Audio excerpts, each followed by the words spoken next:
నిరీక్షణ prayer house మరియు centre సంఘముల తరపున కృపా సత్య సంపూర్ణుడైన యేసుక్రీస్తు నామంలో మీ అందరికీ నా వందనములు. ఈరోజు దేవుని వాగ్దానం మార్కు సువార్త 3వ అధ్యాయం 35వ వచనం. దేవుని చిత్తము చొప్పున జరిగించువాడే నా సహోదరుడు సహోదరియు తల్లి. మార్కు సువార్త 3:20లో ఉన్నట్లు యేసు ప్రభువు జన సమూహాల మధ్య సేవ చేస్తూ ఉన్నాడు.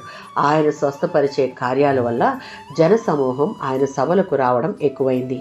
ఆ సమయంలో యేసు కుటుంబ సభ్యులు ఆయనను చూడ్డానికి వచ్చి ఆయన కొరకు వేచి చూస్తూ ఉన్నారు.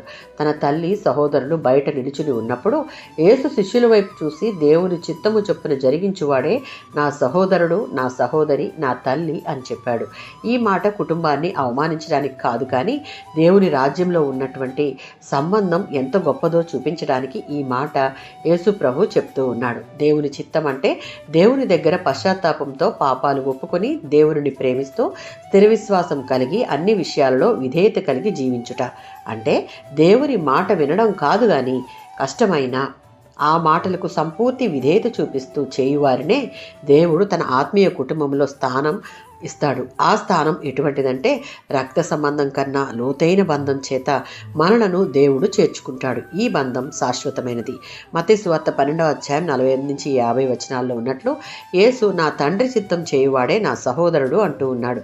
లూకా సువార్త 8వ అధ్యాయం 20-21 వచనాల్లో దేవుని వాక్యము విని దానిని ఆచరించువారే ఆయన చిత్తం చొప్పున నెరవేర్చువారు.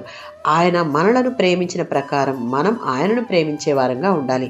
యోహాను సువార్త 14:15లో ఉన్నట్లు మనం ఆయనను ప్రేమిస్తే ఆయన ఇచ్చిన ఆజ్ఞలను గైకొనే వారంగా ఉంటాం.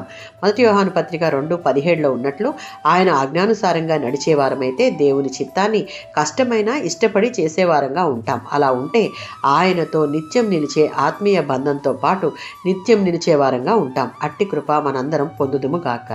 ఆమేన్.